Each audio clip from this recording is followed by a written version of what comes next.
سلام بچه‌ها، امیدوارم هر چی که هستید حالتون عالی باشه. ایام محرم رو به همه مسلمان‌های جهان تسلیت عرض می‌کنم.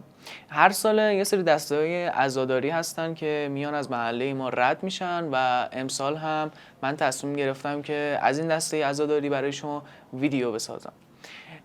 ویدیویی که من امروز دارم میسازم دقیقاً روز عاشوراه که میخوام این ویدیو رو براتون بسازم، ولی شما قرار نیست که فرداش پس فرداش ببینید. این ویدیو قراره مثلا یک هفته الی 2 هفته دیگه آپلود بشه، چون یه سری مشغله های کاری دارم که حتما باید اونها رو انجام بدم و بعد از اون حتما دوباره روال قبلی پیش گرفته میشه و دوباره هفته یه ویدیو براتون آپلود میکنم.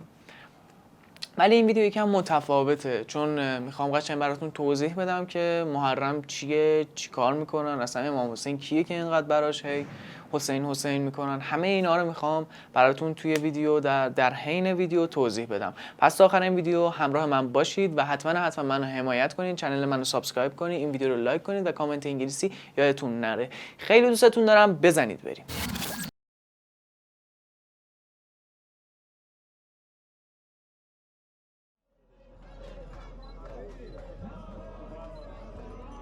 The events that took place on the 10th of Muharram in the year 680 changed forever the character of this month by making it a month of mourning, at least for the Shia.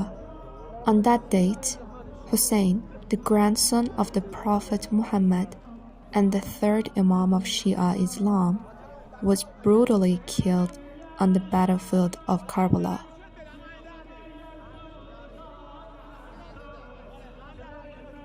In this battle, Hussein's sons, male relatives, and followers also perished. The women of his encampment were taken as captives to Caliph Yazid in Damascus. This tragic event overshadows any other event in that month.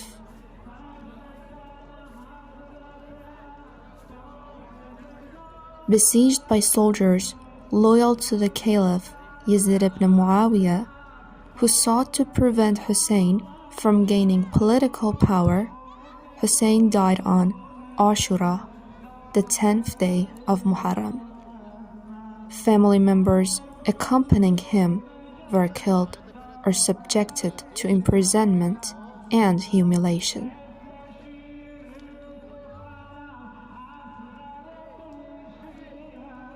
Commemoration of the Karbala martyr sufferings during the yearly mourning season from the 1st of Muharram to the 20th of the month of Safar, with Ashura comprising the focal date, serves to help define Shia communal identity.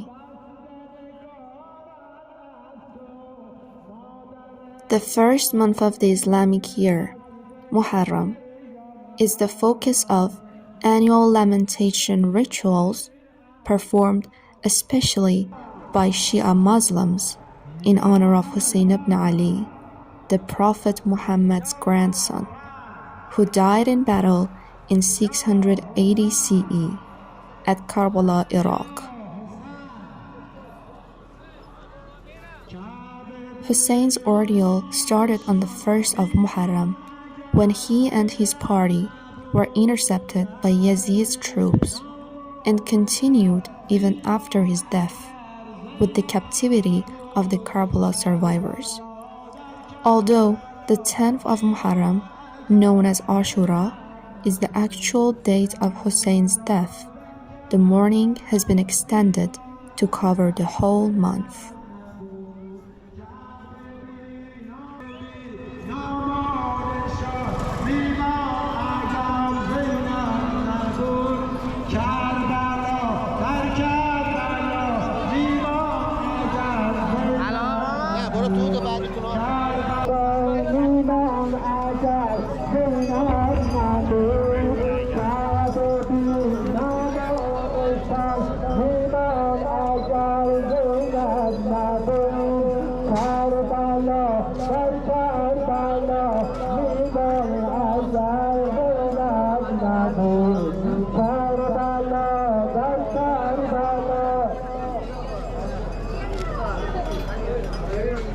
Dark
For the Shia, the Muharram tragedy of Hussein is the greatest act of suffering and redemption in history. It acquired a timeless quality, and therefore, apart from the yearly Muharram observances, the Shia continually try to measure themselves against the principle of the paradigm of Hussein whenever they regard themselves as deprived, humiliated, or abused. In fact, one of the main slogans during the Islamic Revolution in Iran, chanted by the crowds or scribbled as graffiti on town and village walls was, "Every day is Ashura, every place is Karbala, every month is Muharram."